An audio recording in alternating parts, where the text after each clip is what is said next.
Hey folks, Bardo here. Have you ever been playing Forge of Empires and then this happened? I mean, what the heck is going on? We'll talk about how this happened and we'll go through a typical gameplay session I had recently of GbG and we'll talk about all the little nutty things that go along with it. So stay tuned for that as well as the hot tip of the week. All right, let's drop it.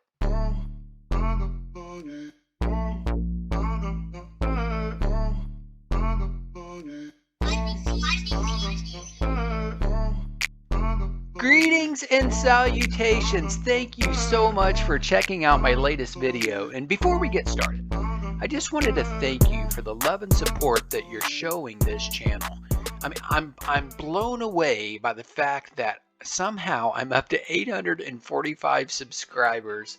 I'm closing in on my goal of 1,000. So if you could help me get there, if you enjoy my Forge of Empires videos and you want to see more, please demonstrate this to me by smashing that subscribe button in the lower right hand corner of your screen down there. So, you know, I counted it up and I now have 5 videos that have hit #1 in the United States on YouTube for at least a day in the search category of Forge of Empires according to TubeLab. That's what this is right here. If you look on June 24th, you know, my latest video, my video I did that about being in a rut, it was #1. I have so much respect for the videos and the channels put out by Mooing Cat and Uber Nerd.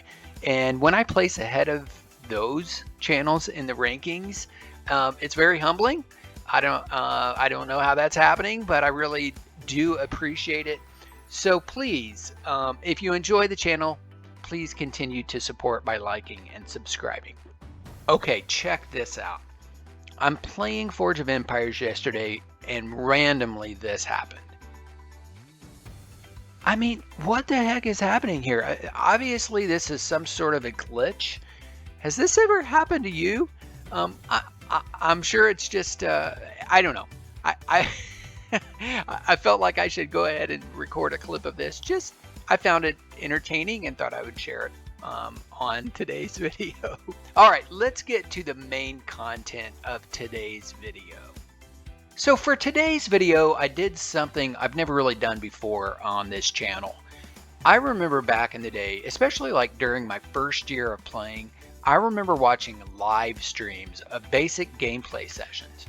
You know, I found this to be very helpful and insightful, but also entertaining.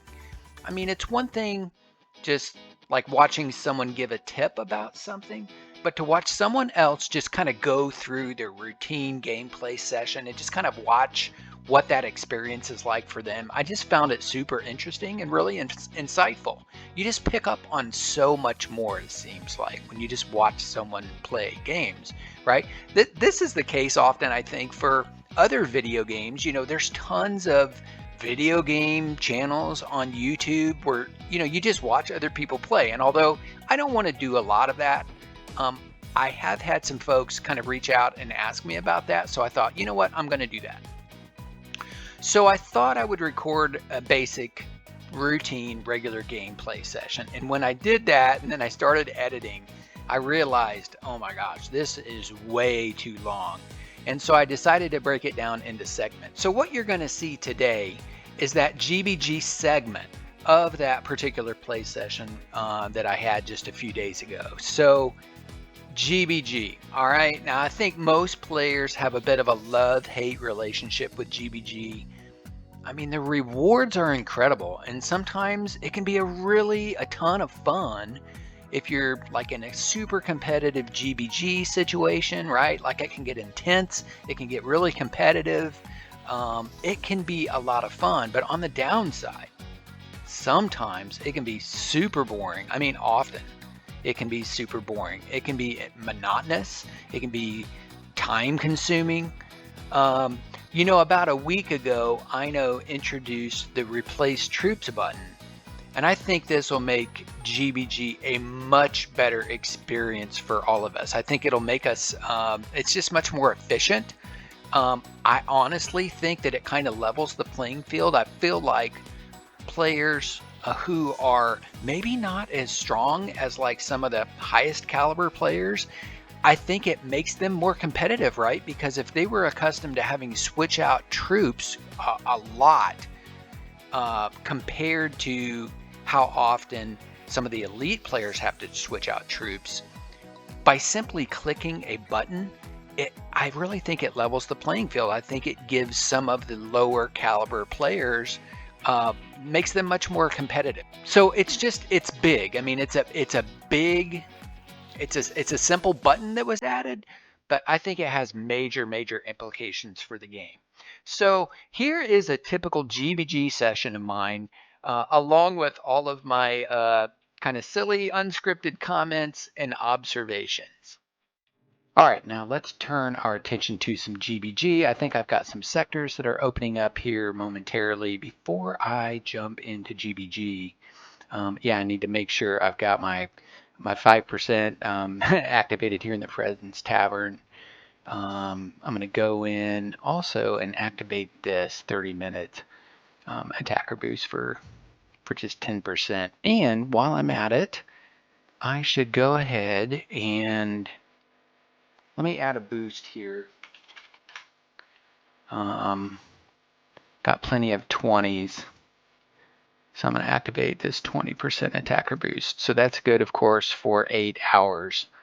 And hopefully I'll get to max attrition during that time. So let's go in here. Yeah, we do have some sectors opening up. Just to give you some overview, just some set the stage, I am in the Guild Deliberate Chaos. We're known as DC in Langendorn world, in L world. We are pretty clearly the number 2 guild in this world, behind Roughnecks. And as far as where I'm at, let's see, how have I done this GbG, which wraps up tomorrow. We're wrapping up this GbG. It's been a good round for us from a fight standpoint. I'm right here in 24th. So hopefully with a good finish today, finish up a good season. Okay, let's start fighting. I've activated my boosts, and here we go. I'm hoping to be well over 100 attrition today. I'm also hoping to look, I've got 480 out of 500 of those. I know I'll reach 500 of those, so that's something I'm looking forward to doing in GbG today. So here we go with the monotonous clicking. And this is maybe a good time to just talk about how I just think that the replace unit feature that they've added here is a total game breaker. It's a game changer. I think that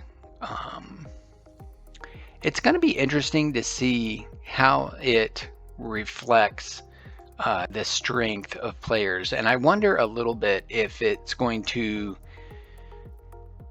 kind of narrow the gap a little bit. And what I mean by that is, before that feature was introduced, obviously it was a really big deal when, how often you need to replace your troops, right? So the really strong players with a lot of defense, they're not replacing their troops very often. Whereas some of the weaker players that just have to do that a lot. And when you had to manually switch out your troops, obviously that slows things down a lot. So it makes me wonder a little bit if it doesn't, maybe it gives more of an advantage to those armies that are not quite as strong, right? Because just think about it. I mean, the more you have to replace your troops, the more it's going to slow you down. But if that time to do that is negated substantially with this button right here, then maybe it brings people who are not as strong up.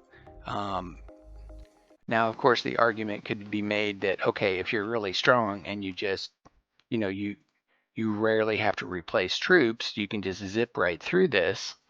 I don't know. It remains to be seen, but I would suspect that it would give a little bit of a boost to those players that are not as strong. Just because they're accustomed to having to replace their troops a lot. I got to make sure I'm careful as I'm talking here, that I'm paying close attention to the numbers. On this particular sector, we're up to 171, and when we have a hold on it, as is indicated here, that means we stop at 20 before the amount, so that would be 180. So I'm going to go ahead and stop right here at 180, replace my troops, and then move on to another sector here. Let's hit this one.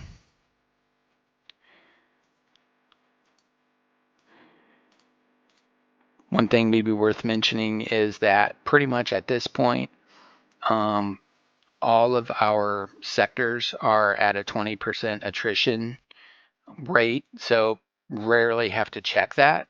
Occasionally, we don't have one at 20, and those are usually indicated in our guild instructions.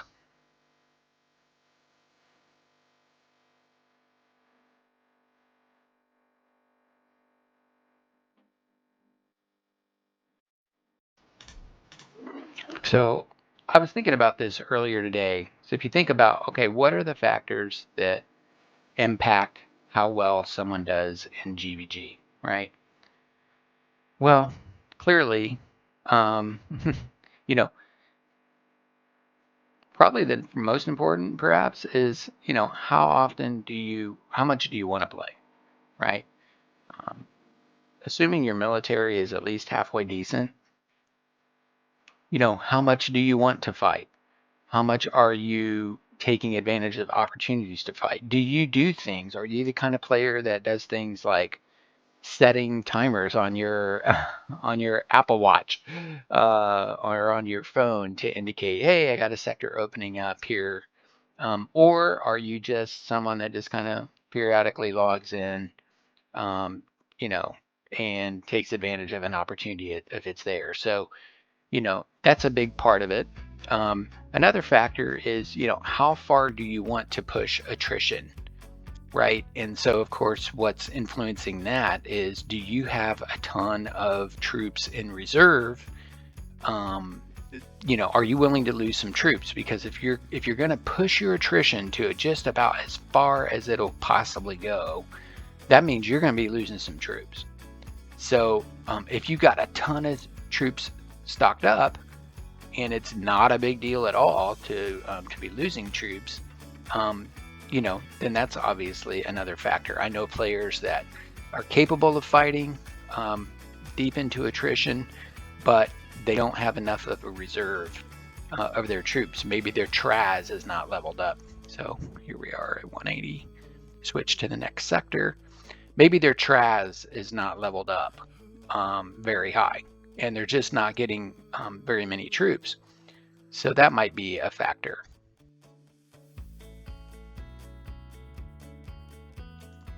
Maybe now's a good time to mention, I didn't mention it before, and for those that don't know, I am in future era.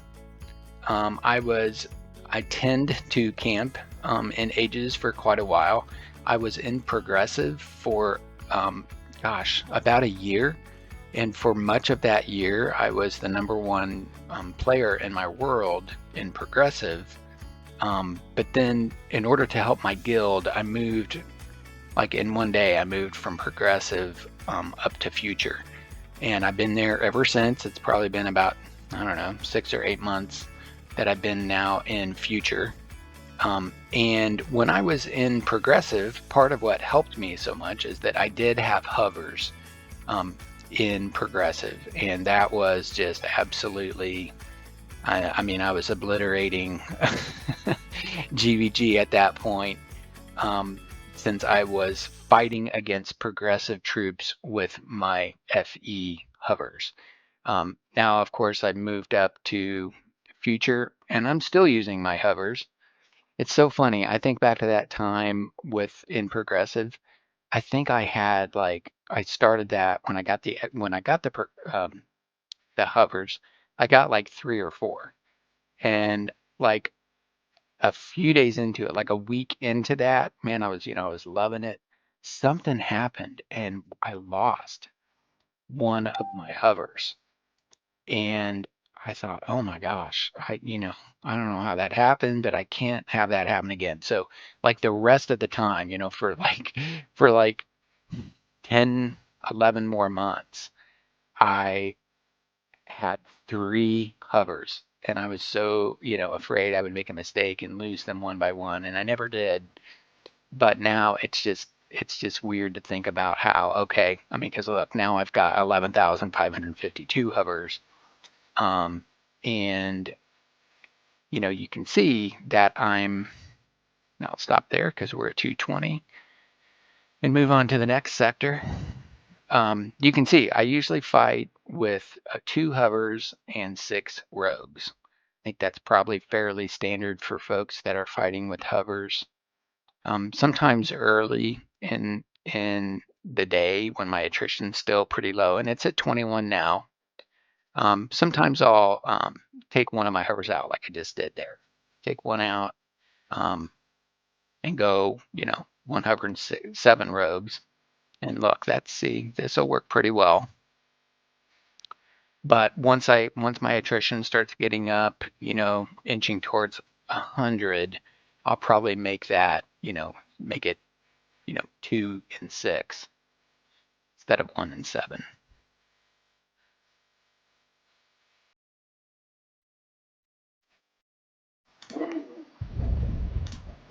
So another thing I was thinking about with GbG and how the replace unit feature will affect things.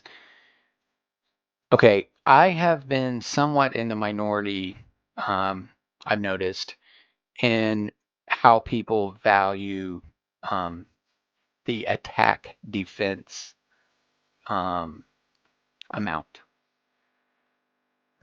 I have always felt like that attack defense is super important, right? Because again, when it's basically determines how often you're having to switch out troops, attack defense to me is huge. I mean, if your defense is strong and you hardly ever have to switch them out, well, that just means more fights.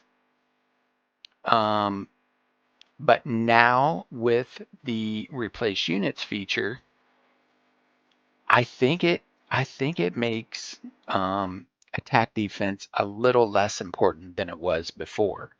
I think most people, most you know, strong players in the game, I've noticed have always put more value on attack than they did attack defense. And I've always kind of pushed back on that a little bit, um, for the reasons I just explained.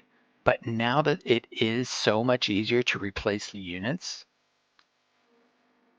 then I don't know. I mean, I think that has reduced the value of attack defense a little bit.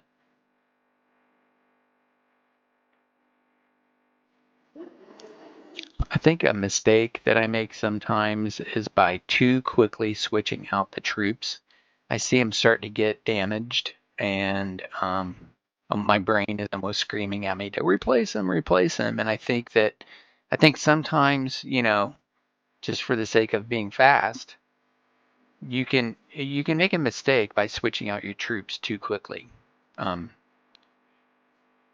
when you don't really need to, especially when you've got, tens of thousands of rogues saved up, and you've got, you know, like I just showed you, I've got 12,000 hovers.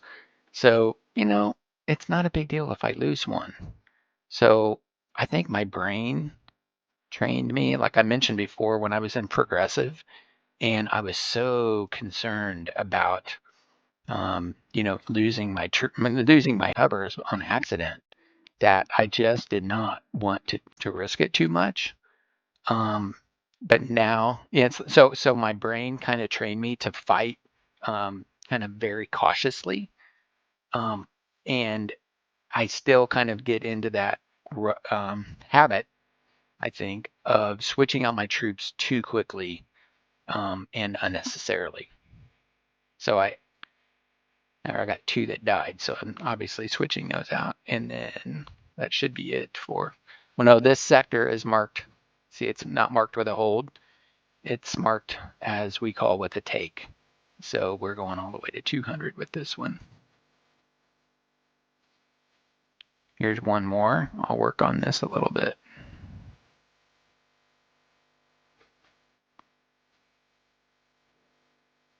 And as you just saw, I got my 504th fragment. So met my goal there. I wanted to make sure that I got there in this GbG season, and happy I got it. So I want to place that as soon as possible, and part of what's going to be hard about it is figuring out where in the world am I going to put that in my city. I think it's only 3x3. It's the same size and very similar to the smithies that we got before in the last GbG championship season. So I think it's 3x3. But still, I'm going to have to figure out where to put that.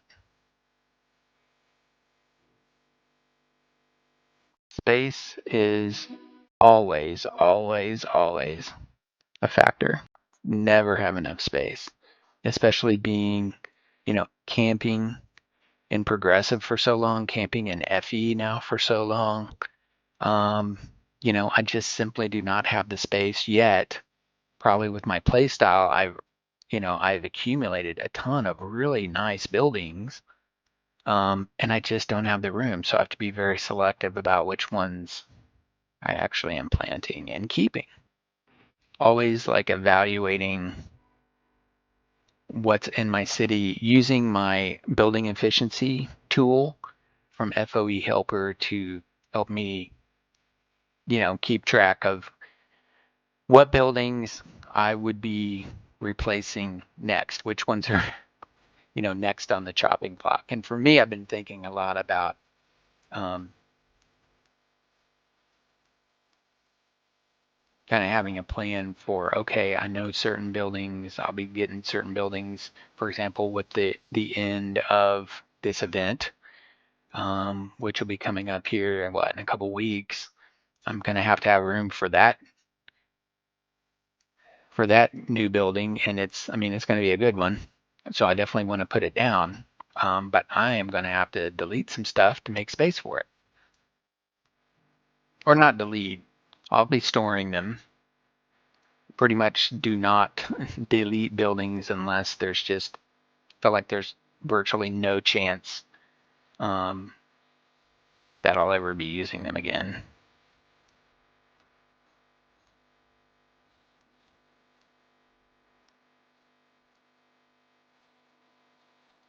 Okay, I think that's good enough to give you an idea of what GbG fighting is like for me.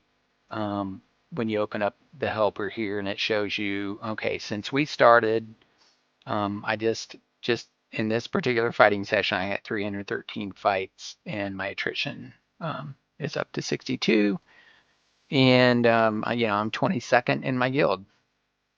For me, 4 to 5,000 fights a season is a pretty good season. So I know I'll have a few more than that by the time the day is over today, and then I'll try to get a few in the morning before 8 o'clock hits. That's when the season ends.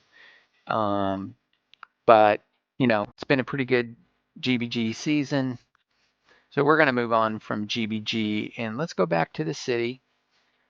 All right, ladies and gentlemen, call the neighbors and wake the kids. It is time for the hot tip of the week. Thank you for hanging on through that rather lengthy GbG session. I appreciate that. I hope you had some value to that. Now, many of you are probably on the verge of, or maybe have already obtained, the brand new level 9 Dragon's Breath, which is the main building from the current summer event, ending 1 week from today. And if you're like me, as you think about where to put the Dragon's Breath, you want a simple solution. Well, I have that for you right now. So the first thing we need to do, let's look at the building efficiency tool here in FoE. And when you open this up and you look and you check it out, which by the way, if you do not use this tool, I cannot stress it enough. This is a critical, very important tool to use when you're trying to evaluate which buildings to have in your city, which to remove, which to replace, all of that sort of thing.